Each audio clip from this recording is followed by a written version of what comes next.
What's up, Rupert here from Grounded Permaculture, coming to you from the Regenerative Living Hub in Natural Bridge, southeast Queensland. It is now August 2024 and it's been 4 weeks since I did the last video right here in the community garden, how to farm without irrigation. Now I want to give you a little update, right? Because as I mentioned in the title of the video, this little patch doesn't get any irrigation. Yes, we are very fortunate to be living in an area that has on average 2.5 meters of rainfall every year, subtropical rainfall all throughout the year. But it's been about 4 weeks since we've had any rain here, right? I knew there was a change coming back in June.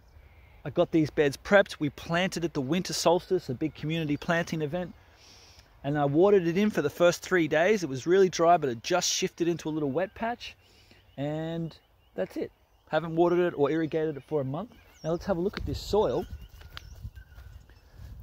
If I come in here, something got lost in this hole, but there's still, it's dry, but there's still moisture in there. It's not like brittle dry. There's a lot of mulch, a lot of organic matter that got put in, and you can see most of these plants are doing really, really well. Now today, I've got to do a bit of thinning because the ones that are doing really well have got multiple plants in the hole. And it's interesting to see here right at the start, we didn't actually really fork this ground. We didn't put that much amendments in. We just added the extra holes like as a last minute thing. And you can see these plants have done nothing, right? It shows you how important the soil preparation is to get a good, bounce for these plants so they can ride their exponential growth curve, even though they are seasonal veggies. This one here, you can see it's doing really well. It's a bit of a shame. I could try and pull these other ones on the side, but it's probably going to damage the roots of the one that I actually want. So I'm just going to snip them. They're both done. Where are they? All right, it's a bit sad. They're done. But this one will become much stronger now because they're not competing. Like plants do compete when they are the same species, essentially, competing on the same timeline and competing in the same strata. So same life cycle, same strata, plants are competing, but they cooperate when they're all different life cycles and different stratas. And then even when we, the timing of when we strike, right? So we could have the same plant, same strata, same life cycle, but the timing of when we put it, if we were to put them, offset them every, month or so, they wouldn't necessarily be competing because they're on a different stage of their journey.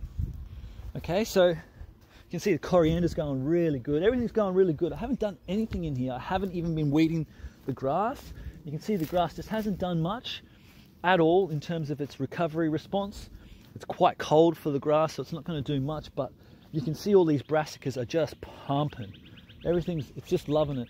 And there is patches you can see where things just haven't really bounced. Like you can see this guy, they might not have got any compost or biology in this part of the soil, and the plant just hasn't responded. Whereas where we've done it really well, you can see where the plant's really responded. So getting your soil prep is really important. Now, when it comes to this farming without irrigation, you really have to rely on the changes in the weather. So you can't be planning in the calendar. You've got to be paying attention to what's going on around you. And we've had this 3 or 4 weeks of dry over winter, typical, but we do get these little wet patches. And there is prediction for rain coming, maybe a little bit this week, more next weekend. And for the first time, we've got clouds hanging around, moisture hanging around. You can feel the change in the weather. There is rain coming. So I've started prepping for the next pulse in this community garden. And I've gone into this little center row of bananas. Basically going to fill this row out, kind of like that row. This will be a perennial biomass row. This here is the ginger and taro row that I planted last spring. It's going really well. Look at this ginger here, pumping. And the taro's ready. So what I'm going to do before it rains, maybe today or tomorrow, go through, harvest all of the good stuff out of here. Maybe re-fork, re-fertilize, re-mulch, maybe replant some of the seeds straight away, some of the seed ginger and some of the seed taro, and just do it again. Just refresh it and get it going. And this row here, you see I cut back, you know, the frosts we've had in the last month smashed this sweet potato. Look at that. Sweet potato got cooked.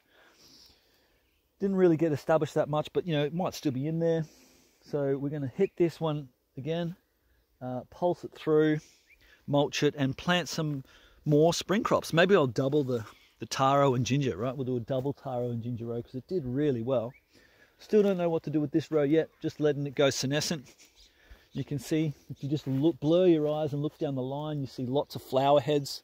You see lots of grey kind of material, lack of photosynthesis. That's okay, I'm just letting that bed rest for the moment. And I will come through and pulse it when it's time to plant, which I don't think will be this batch. We'll save that for the next batch in the season, the next patch of rain, the next pulse, a bit later in spring. Look at this, just found a pumpkin in there. That's pretty cool.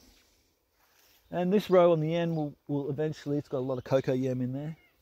We're going to make that a bit more of a perennial row as well. So we've got the 3 perennial rows on the outer edges in the middle with 3 kind of annual patches in between that.